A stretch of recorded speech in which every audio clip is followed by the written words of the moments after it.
सत केवल विद्या मंदिर Saharsa. myself Sajan Kumar Prajapati from सत केवल विद्या मंदिर, class 12 science, subject physics, unit number 3, topic example part 1.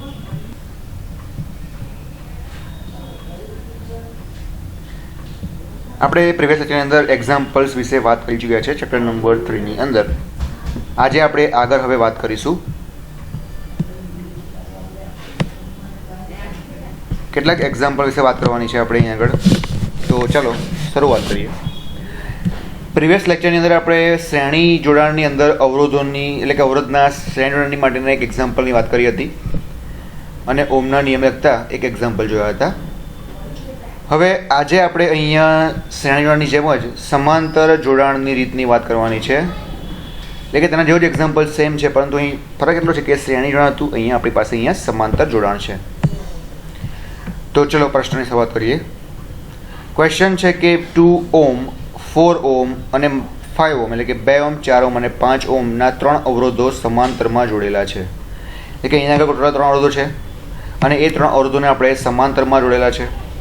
તો આ સંયોજનનો કુલ અવરોધ કેટલો હશે? ચલો નંબર 1 આ સાથે કરવાનું છે. નંબર 2, જો આ સંયોજનને 20 વોલ્ટ જેટલું EMF અને અવગણ્ય આંતરિક અવરોધ ધરાવતી બેટરી સાથે જોડવામાં આવે, એટલે કે આપેલું જે આ સંયોજન છે એને જો 20 વોલ્ટ જેટલું EMF ધરાવતી બેટરી સાથે જોડવામાં આવે, એનો આંતરિક અવરોધ હોય અવગણ્ય, બરાબર છે, તો દરેક અવરોધમાંથી, દરેક અવરોધ જ આપણને ઉપર જે આપેલા છે, દરેક અવરોધમાંથી વહેતો પ્રવાહ અને બેટરીમાંથી ખેંચાતો કુલ પ્રવાહ શોધો. એટલે કે દરેક અવરોધમાંથી વહેતો પ્રવાહ કેટલો છે અને બેટરી દ્વારા ખેંચાતો કુલ પ્રવાહ કેટલો છે તે આપણે શોધવાનો છે.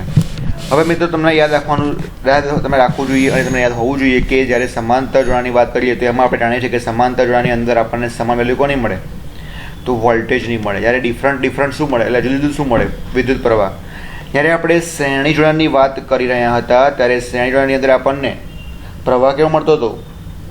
એક સમાન, કારણ કે પ્રવાહને વહેવા માટે એક જ માર્ગ હતો, માટે પ્રવાહ દરેક અવરોધમાંથી આપણને સમાન મળતો હતો. જ્યારે વોલ્ટેજનું મૂલ્ય આપણને જુદું જુદું જોવા મળતું હતું, પરંતુ એનાથી ઉલટું સમાંતર જોડાણની અંદર આપણને એ જોઈ શકાય છે કે પ્રવાહને વહેવા માટે એક કરતાં વધારે માર્ગો જોવા મળે. એને આપણે સમાંતર જોડાણ તરીકે ઓળખીએ છીએ. તમે જોઈ શકો છો કે અહીંયા પ્રવાહને વહેવા માટે એક કરતાં વધારે કે 3 માર્ગો છે અહીંયા, બરાબર છે, એક્ઝામ્પલ તરીકે. તો આવું જોડાણ જ્યારે જોડવામાં આવે તો એવા જોડાણને સમાંતર જોડાણ કહેવાય અને એમાં મળતું પ્રવાહનું મૂલ્ય હંમેશા આપણને જુદું જુદું મળે, પરંતુ વોલ્ટેજ મૂલ્ય કેવું મળે? સમાન મળે. તો ચાલો હવે આગળ આપણે આ એક્ઝામ્પલની અંદર આપેલી આપણે બધી ડિટેલ્સ જે જાણી છે એની અંદર જોડી પ્રશ્નોનો આન્સર શોધવાની શરૂઆત કરી દઈએ. હવે પ્રશ્ન નંબર 1માં એવું છે કે આપણે અહીંયા 3 અવરોધો સમાંતરમાં જોડેલા છે, એટલે કે સમાંતરમાં જોડીશું. જે આપણે અહીંયા આકૃતિમાં જોઈ શકીએ છીએ કે આપણને અહીંયા R1 R2 અને R3 3 અવરોધોને સમાંતર જોડાણ તરીકે જોડેલા છે. સમાંતર કીધું છે એટલે આપણે એવું જોડાણ કરવાનું જેથી એમાં વહેતા પ્રવાહને 3 અલગ અલગ માર્ગો મળે, એક માર્ગ ના હોવો જોઈએ. એટલે આપણે આ રીતે ડ્રો કરીશું. તો એવા સંયોજનનો કુલ અવરોધ કેટલો હશે? એટલે કે આવું જે જોડાણ કર્યું છે તો એવા સંયોજનનો કુલ અવરોધ કેટલો હોવો જોઈએ? તો આપણે જાણીએ છીએ કે સમાંતર જોડાણ હોય એનો સમતુલ્ય અવરોધનું મૂલ્ય શોધવું હોય તો સમાંતર જોડાણના સમતુલ્ય અવરોધ શોધવાનું સૂત્ર આપણે જાણીએ છીએ. શું છે? 1/R P બરાબર 1/R1 વત્તા 1/R2 વત્તા 1/R3. અવરોધ એટલે કે એક કરતાં વધારે કેટલા હોઈ શકે? 3 પણ હોઈ શકે, 4 પણ હોઈ શકે, n પણ હોઈ શકે. હવે આપણે અહીંયા સમાંતર જોડાણ છે એટલે આપણે અહીંયા RP સમતુલ્ય અવરોધને RP લખીએ છીએ, કારણ કે પેરેલલ રેઝિસ્ટન્સ, પેરેલલ અવરોધ, બરાબર. પેરેલલ જે છે ઇંગ્લિશ શબ્દ છે જેને ગુજરાતીમાં આપણે અવરોધ તરીકે ઓળખી શકીએ છીએ.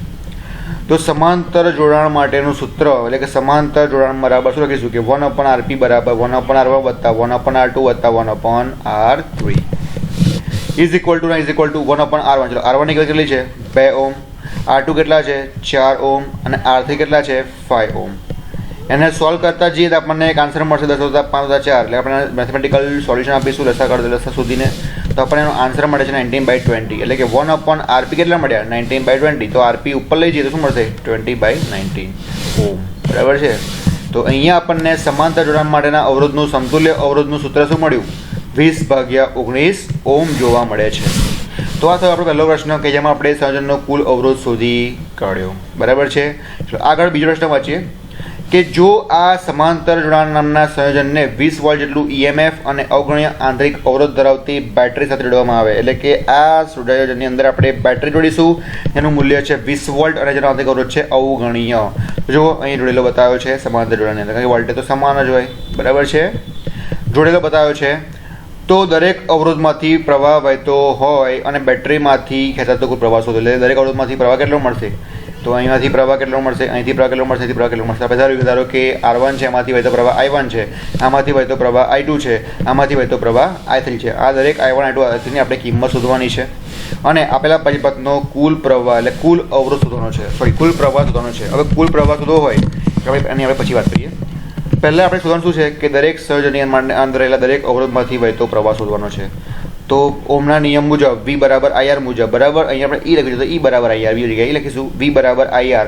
હવે I એટલે કેટલા લેવાના, I1 લેવાના. R લખાવો છે પહેલો અવરોધ એટલે આવશે R1, એટલે કે V બરાબર IR મુજબ I1 બરાબર આપણે શોધવા છે I1, એટલે I1 બરાબર સૂત્ર કરતા તો I1 બરાબર E છેદમાં R1 is equal two E આપણને આપેલા છે 20 વોલ્ટ, R1 આપણને આપેલા છે 2 ઓહ્મ. મૂકી દઈએ તો આપણને આન્સર મળશે 10 એમ્પિયર. એટલે કે R1 માંથી વહેતો પ્રવાહ I1 નું મૂલ્ય કેટલું મળ્યું, 10 એમ્પિયર જોવા મળ્યું. કેટલું મળ્યું, 10 એમ્પિયર જોવા મળ્યું. એ જ રીતે હવે આપણે I2 પ્રવાહની વેલ્યુ શોધવાની છે. તો અમારો અવરોધ છે R2, તો હમણાં નિયમ મુજબ V બરાબર IR મુજબ તો E બરાબર IR, તો I બરાબર શું આવશે, E/2R. તો I બરાબર લખીશું I2, E બરાબર E ના E આવશે. R કેટલા છે તો R2 લેવાના છે, તો આપણે લખીશું R2. ચલો E આપણને આપેલા છે સમાન કેટલા 20 વોલ્ટ, R2 કેટલા આપે છે આપણને 4 ઓહ્મ, તો 20 ભાગ્યા 4 એટલે કે 5 એમ્પિયર આન્સર મળે. Got it. તો આપણને અહીંયા અવરોધ R2 માંથી વહેતો પ્રવાહનું મૂલ્ય I2 નું મૂલ્ય કેટલું મળ્યું, 5 એમ્પિયર. કેટલું મળ્યું, 5 એમ્પિયર. આગળ જઈએ કે હવે R3 અવરોધમાંથી વહેતા પ્રવાહ I3 નું મૂલ્ય કેટલું મળે, તો I3 બરાબર શું લખીશું, E છેદમાં R3. E એટલે કે 20 અને અવરોધ R3 કેટલા છે 5 ઓહ્મ, તો R3 લખીશું 5. તો આપણને I3 એટલે કે R3 અવરોધમાંથી વહેતો જે પ્રવાહ છે I એની વેલ્યુ કેટલી મળે, 4 એમ્પિયર જોવા મળે. તો આપણો અહીંયા જે પ્રશ્ન હતો કે દરેક અવરોધમાંથી વહેતો પ્રવાહ શોધો, તો દરેક અવરોધમાંથી વહેતો પ્રવાહ આપણને કેટલો મળ્યો, 20, 10 એમ્પિયર, 5 એમ્પિયર અને 4 એમ્પિયર અનુક્રમે જોવા મળે છે. શું થઈ ગયું? બીજું આપણે શું કહ્યું છે કે બેટરીમાંથી ખેંચાતો કુલ પ્રવાહ એટલે I વેલ્યુ શોધવાની છે. હવે કુલ પ્રવાહ I તો ઓમના નિયમ મુજબ શું, E બરાબર IR મુજબ, તો E પણ કેવું મળે, કુલ કેટલો છે આપણે અહીંયા આગળ 20 છે, તો કુલ અવરોધ કેટલો મળ્યો, R આપણને આપણે આગળ સુધી કાઢ્યો છે, કુલ અવરોધ કેટલો મળ્યો છે 20 ભાગ્યા 19. તો બસ આ બધી વેલ્યુ મૂકી દો V બરાબર IR સમીકરણમાં, તો E બરાબર IR સમીકરણમાં, તો RP મૂકવી પડશે, આપણે કુલ અવરોધ લેવાનો છે એટલે સંયોજન અવરોધ લેવાનો છે. E આપણે 20 છે અને RP કેટલા છે 20 ભાગ્યા 19, 20 કેન્સલ તો શું થશે 19 એમ્પિયર. એટલે કે આપણને અહીંયા મળતા I ની વેલ્યુ કેટલી મળી, 19 એમ્પિયર જોવા મળી. આ રીતે આપણે થિયરી પ્રમાણે શોધી શકીએ, અથવા આપણે જાણીએ છીએ કે આપેલા આ સર્કિટની અંદર ટોટલ પ્રવાહ કયા છે I1 I2 I3 છે, તો કુલ પ્રવાહ કેટલો મળે, I બરાબર I1 વત્તા I2 વત્તા I3 કરીએ તો પણ આપણને આન્સર મળી જશે. રાઈટ, બંને રીતે આપણે એને સોલ્વ આઉટ કરી શકીએ છીએ. તો આપણે અહીંયા આ એક્ઝામ્પલની અંદર સમાંતર અવરોધના જોડાણની અંદર વાત કરી અને તેને લગતા કેટલાક અગત્યના એક્ઝામ્પલ દ્વારા આપણે સોલ્યુશન મેળવ્યા. તમારા પ્રશ્નો પૂછાય તો તમારે લખવાનો છે હોમવર્કમાં, નોટ ડાઉન કરો. ચલો સમાંતર જોડાણની અંદર જ અહીંયા જે 2, 4, 6, 5 છે ને કે લખો 3, 5, 6 એમ્પિયર, સોરી ઓમ, 3, 5, 6 ઓમ, બરાબર. ના 3 અવરોધો સમાંતરમાં જોડેલા છે, તો આ સંયોજનનો કુલ અવરોધ કેટલો હશે.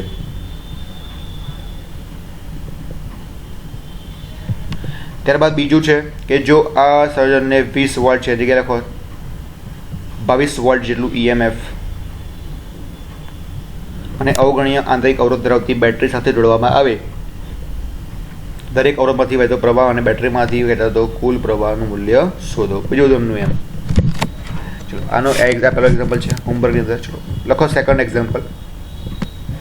જ્યાં 2, 4, 5 છે ત્યાં લખો 4, 8, 10 ઓહ્મ, એટલે કે 4 ઓહ્મ, 8 ઓહ્મ અને 10 ઓહ્મ.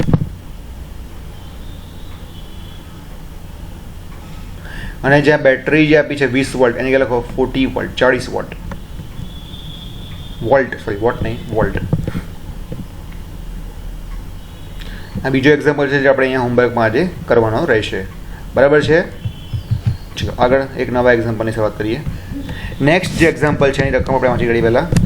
આપણે કીધું છે કે એક ગરમ કરવા વપરાતા ઘટક તારનો ઓરડાના તાપમાન એટલે કે ગરમ કરવા માટે કોઈ તાર વપરાય છે એ તારને ઓરડાના તાપમાને અવરોધ કેટલો છે? તો 100 ઓમ છે. કેટલો છે? 100 ઓમ. હવે આપણને ઓરડાનું સામાન્ય તાપમાન આપણને આપ્યું છે 27 ડિગ્રી સેન્ટીગ્રેડ, અને આપેલો જે ગરમ કરવાનો તાર જે છે એ તારનો અવરોધ આપણને આપ્યો છે 100 ઓમ, કે અવરોધ તારનો અવરોધ કેટલો છે? 100 ઓમ છે. અવરોધ છે એટલે રકમ શું આવે? ઓમ આવે. જો અવરોધકના દ્રવ્યની અવરોધકતા એટલે કે નો તાપમાન ગુણાંક કેટલો આપણને આપ્યો છે? 1.70 × 10⁻⁴, એટલે તાપમાન અવરોધકતાનો તાપમાન ગુણાંક આપણને આપેલો છે. તો તારનો અવરોધ 170 થાય, મતલબ કે આટલા તાપમાન ગુણાંક સાથે તાર જે છે એનો અવરોધ વધીને કેટલો થાય છે? 117 ઓમ થાય છે. તો ત્યારે તારનું તાપમાન કેટલું હશે? એટલે પહેલાં આપણે તાપમાન આપ્યું 27, ત્યારે અવરોધ આટલો છે. હવે જ્યારે અવરોધ આટલો થાય ત્યારે તારનું તાપમાન કેટલું હશે, જે આપણે શોધવાનું છે. પહેલાં તો આપણે જે આપણને આપ્યું છે લખી નાખીએ. ચલો લખી નાખીશું. પહેલાં આપણને શું આપ્યું છે અહીંયા આગળ? તો જુઓ, પહેલાં આપણને અહીંયા આગળ આપ્યું છે કે ઓરડાનું તાપમાન આપ્યું છે 27 ડિગ્રી સેન્ટીગ્રેડ. યાદ રાખો કે આપણે જ્યારે સમીકરણનો ઉપયોગ કરીશું તો ઓરડાનું તાપમાન જે લઈશું, બરાબર, θ માઇનસ θ0, અને θ0 આવશે તો θ0 કેટલા લેવાના? 27. પ્રારંભિક તાપમાન જે આપણે આપ્યું છે 27 ડિગ્રી આપેલું છે, રાઈટ. અને બીજું તાપમાન આપણે શોધવાનું છે, એટલે કે θ શોધવાનું છે. θ0 પહેલું તાપમાન પ્રારંભિક, θ અંતિમ, તો આની તાપમાન આપણે શોધવાનું છે. એટલે આપણે શું લખીશું? θ is equal to question mark. એટલે આ જે θ છે એની જગ્યાએ શું આવશે? ક્વેશ્ચન માર્ક આવશે, રાઈટ. તો બીજી વસ્તુ આપણે અંદર શું આપી છે? તો બીજું આપણને આપ્યું છે અવરોધકતાનો તાપમાન ગુણાંક, એટલે કે આલ્ફા આપણને આપ્યો છે 1.70 × 10⁻⁴ ડિગ્રી સેન્ટીગ્રેડ ઇનવર્સ. લખી કાઢીએ કે આલ્ફા આપણને આપ્યો છે 1.70 × 10⁻⁴ ડિગ્રી સેન્ટીગ્રેડ. જો આલ્ફા કેટલો આપ્યો છે? 1.70 × 10⁻⁴ ડિગ્રી સેન્ટીગ્રેડ, રાઈટ. ઓકે. હવે આપણને અહીંયા પ્રારંભિક તાપમાને આપણને અવરોધ કેટલો આપ્યો છે? R0 કેટલો આપ્યો છે? જોઈ લઈએ. જોઈ લો કેટલો આપ્યો છે? 27 ડિગ્રી સેન્ટીગ્રેડ આપણે આપ્યો છે 27 ડિગ્રી સેન્ટીગ્રેડ. એટલે આપણે શું લખીશું અહીંયા આગળ? કે R θ શું લખીશું? R27 લખીશું, રાઈટ. અને R θ જે આપણે આપ્યા છે એ આપણે R θ એટલે કે બીજા જે છે આપણે θ કહીએ છીએ. એટલે આ તાપમાન કહીશું R0, અને આ અવરોધ તાપમાન કહીશું આપણે R θ. જે આપણને R θ કેટલા આપ્યા છે? એટલે અંતિમ કેટલા આપ્યા છે? 117, અને પ્રારંભિક કેટલા આપ્યા છે? અવરોધ 100 ઓમ આપ્યો છે. એટલે કે R0 જગ્યાએ લખીશું 100, અને R θ ની જગ્યાએ લખીશું 117. સૂત્ર યાદ રાખજો મિત્રો. સૂત્ર શું આવશે? સૂત્ર આવશે R θ બરાબર R0 × 1 + α of θ minus θ0. Got it? તમે જ્યારે અહીંયા શબ્દ વાપરો તો આમાં કયા સિમ્બોલને શું વેલ્યુઝ લેવી તમને ખબર હોવી જોઈએ. અહીંયા આપણે જલ્દી જોઈએ કે આપણને પ્રારંભિક તાપમાન કયું આપ્યું છે? θ0 કેટલું આપ્યું છે? 27 ડિગ્રી સેન્ટીગ્રેડ. ત્યારે આપણને અવરોધ કેટલો આપ્યો છે? 100 ઓમ.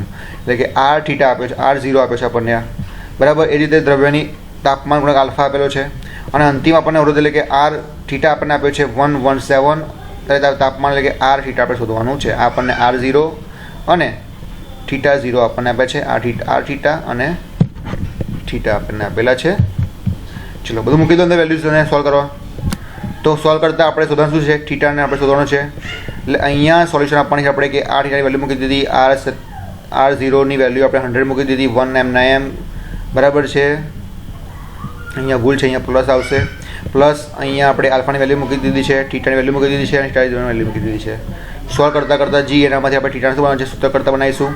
તો આના બરાબર આપણને આમ મળી ગયું છે. આવું આપણે લાવી દેવાનું છે. Is equal two left side is equal two right side. આમાંથી θને કોમન કાઢો. કોમન કરતાં આપણને એવું કંઈક મળશે 0.17459 upon 1.4 × 10⁻⁴. We get a solution. આપણે એનું સોલ્યુશન આપીશું તો આપણને θ કેટલું મળશે? 1745.9 upon 1.7. તો θ કેટલું મળે છે? 1027 ડિગ્રી સેન્ટીગ્રેડ મળે છે. તો આપણો પ્રશ્ન એવો હતો કે તારનો અવરોધ જ્યારે આટલો થાય, પ્રારંભમાં કહ્યું હતું કે આટલા તાપમાને આટલો અવરોધ છે, તો આટલા અવરોધે આટલું તાપમાન કેટલું હોવું જોઈએ? તો તેનું તાપમાન કેટલું હોવું જોઈએ? અથવા કેટલું થાય? 1027 ડિગ્રી સેન્ટીગ્રેડ જોવા મળે છે. તો આ એક્ઝામ્પલ બહુ ઇમ્પોર્ટન્ટ છે. હવે એક્ઝામ્પલ પૂછાય છે તમને ખબર હોવી જોઈએ. પણ આમાં મેઇન વસ્તુ શું છે કે તમે સિમ્બોલના રૂપે તમને વેલ્યુઝ કઈ લેવી એ તમને આઈડિયા હોવો જોઈએ. રાઈટ? ચલો હવે આવો એક્ઝામ્પલ આપણે હોમવર્કમાં ગણીશું. Write down the equation, sorry રકમ લખો. ચલો ઓરડાનું તાપમાન આપણે અહીંયા આપ્યું છે 27, એઝ ઇટ ઇઝ રાખવાનું છે. 27 રાખીશું. અવરોધ જે છે એ કરી દો 150 ઓમ, એટલે 150 ઓમ. ચલો હવે તાર છે તો તારની અવરોધતા તો આપણે સમાન લખવાની છે કે 1.70 × 10⁻⁴ જશે, સેમ ટુ સેમ. ચલો હવે તારનો અવરોધ કરી દો અહીંયા આગળ 125 ઓમ કરી દો. 125 ઓમ કરવાનું છે રહેશે. ત્યારે તાપમાન શોધવાનું છે. મિત્રો યાદ રાખો પ્રારંભિક જો યાદ ના રહે તો આ વસ્તુ લખવાની, પ્રારંભિક વસ્તુ બરાબર અંતિમ વસ્તુ. પ્રારંભિકને આપણે 0 તરીકે લખીએ છીએ, અંતિમને આપણે એઝ ઇટ ઇઝ સિમ્બોલ તરીકે લખીએ છીએ. એટલે અહીંયા પ્રારંભિક તાપમાન શું લખીશું? અહીંયા આગળ થીટા 0 લખીશું, અવરોધ શું કહીશું? R0 કહીશું. Got it?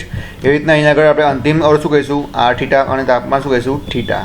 કારણ કે થીટા લખી શકાય નહીં એટલે લખીએ છીએ. Got it? તો આ તમારે એક્ઝામ્પલ લખવાનું છે. ચલો બીજો એક્ઝામ્પલ લખવાની અંદર ચલો, જ્યાં 27 કરી દો 30 ડિગ્રી સેન્ટીગ્રેડ 30 ઓમ લખો 120 ઓમ. અવરોધકતાનો જે છે આલ્ફા આપણને સેમ રાખવાની છે, એઝ ઇટ ઇઝ રાખીશું. તારનો અવરોધ છે અને અહીંયા કરો 122 ઓમ. વી ગેટ ધ તાપમાન. ઓકે, ચલો આ બે એક્ઝામ્પલ તમારે હોમવર્કમાં કરવાના રહેશે. ચલો આગળ નાનું એક્ઝામ્પલ જોઈ લઈએ.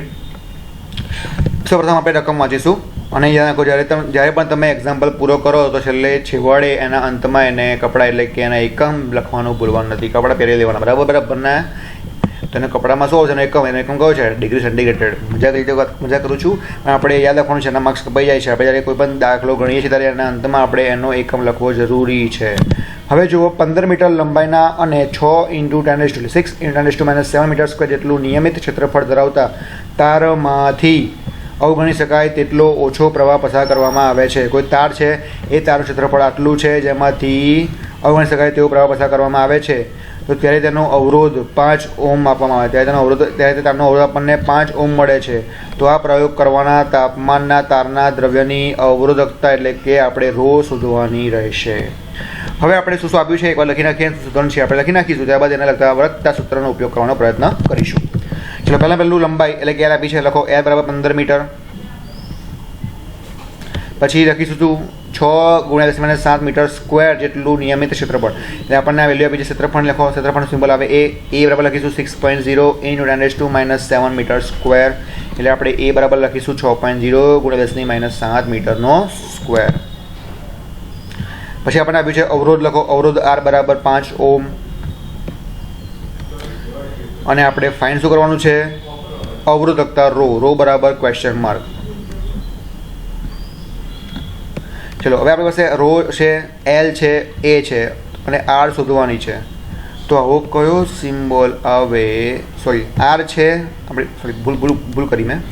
આપણી પાસે R છે, L છે અને A છે અને ρ શોધવાની છે. તો આપણે એવો કયો સમીકરણ વાપરી શકીએ આપણને બધું જ મળી જાય અને શોધવું છે એ પણ શોધી કાઢીએ.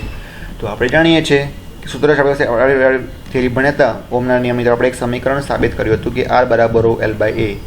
તો એના પરથી એમાંથી રોને મને સૂત્ર કરતા આપણી પાસે R છે, A છે, L છે, તો આપણને ρ મળી જશે. તો સૂત્ર મૂકીશું કે અવરોધકતા ρ બરાબર RA/L. આ સૂત્ર પરથી આવ્યું છે, બરાબર. આપણે ઓમના નિયમમાં અને સાબિતી આપી છે. તો ચલો R કેટલા આપે છે લખી નાખીશું 5.0. A કેટલા આપે છે 6.0 × 10⁻⁷ અને A કેટલા આપે છે L. હવે ધ્યાન આપો કે બધી વેલ્યુ જે લખી છે બધી વેલ્યુ એક સમાન એકમમાં જ છે. જો આ પણ મીટ SI એકમમાં છે, આ પણ SI એકમમાં છે અને આ પણ SI એકમમાં છે. એટલે આપણે એને કંઈ જ બદલવાની જરૂર છે નહીં. પરંતુ જો આમાંથી કોઈ એક એકમ જુદો હોય તો આપણે એને તો પછી આપણે એને બધા જ સરખા એકમમાં ફેરવવાની જરૂર પડી જાત. પણ આપણે અહીંયા એવું કરવાની જરૂર છે નહીં, કારણ કે બધા જ કેવા છે? સમાન જ રીતમાં છે. સોલ્યુશન આપીશું તો આપણને આન્સર મળ્યો ρનો કેટલો મળ્યો? 2 × 10⁻⁷ ઓમ × મીટર જોવા મળે છે. રાઈટ? તો આ રીતે આપણે અહીંયા આગળ અવરોધકતા શોધી શકીએ છીએ.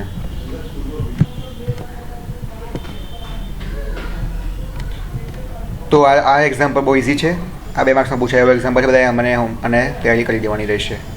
ચલો હોમવર્કમાં લખો એક્ઝામ્પલ. જે 15 મીટર લંબાઈ આપણને આપી છે તેની જગ્યાએ લખો 20 મીટર લંબાઈ. ક્ષેત્રફળ જે 6.0 × 10⁻⁷ આપી છે તેની જગ્યાએ લખો 8.0 × 10⁻⁷. તો આજના વિડીયોમાં આપ સૌને ખ્યાલ આવ્યો હશે, મજા આવી હશે એવી આશા. જય હિન્દ, જય Bharat. Thank you very much.